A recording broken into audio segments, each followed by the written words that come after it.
Those were just some of the weird and wacky costumes from this year's Mummers Parade in St. John's. Now, if you don't know who or what mummers are, they're as much a part of Christmas in Newfoundland as Santa Claus. Zach Gowdy goes behind the disguises to reveal more about a tradition that dates back hundreds of years. In a small gymnasium in downtown St. John's, over 300 mummers are getting rigged up. I'm going to have to stuff it, yeah. It's a little bit lacking in content there. Good thing it's not hers. It's a new twist on an old Newfoundland tradition, mummering. At Christmas time, people in outports would swap clothes, hide their faces, and go from door to door spreading merriment and mischief until the homeowner guessed who they were. I love this. It's just like growing up. We would go mummering every year. Now, thanks to the Mummers Festival, it's making a comeback. The bra, I mean, I've got some classic pieces on here. It all starts with a good disguise. The whole thing about mummering is a guessing game, so it's the sort of thing where people who appear to be strangers all of a sudden become friends. I think that's the magic of mummering.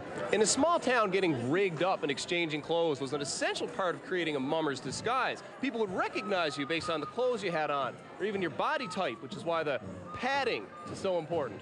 It helps to have a hobby horse along for the ride, and if you're not as musically inclined as some, everyone can play the ugly stick. We have an old two cats. We got a nice boot at the bottom. Lots of beer caps. They're not hard to find. Like much of Newfoundland's past, mummering is a tradition that's been fading, though there are those who still break out the ugly stick every year. We mummers every year, and we put the notch in our stick every year we go. So we got 15 notches now this year. Now, with pride born of prosperity, there's a desire to hang on to the things that make Newfoundland culture unique. So when we get older, someone has to pass it on, right? Another few years after me, and this other here is a little bit younger than me, so by the time I get she'll be old enough to take the stick and go, right? But the parade isn't a history lesson.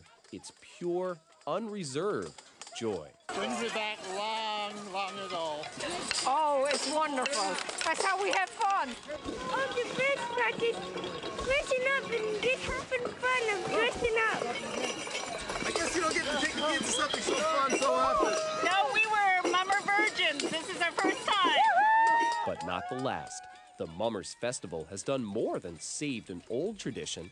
It's created a new one. Zach Gowdy, CBC News, St. John's.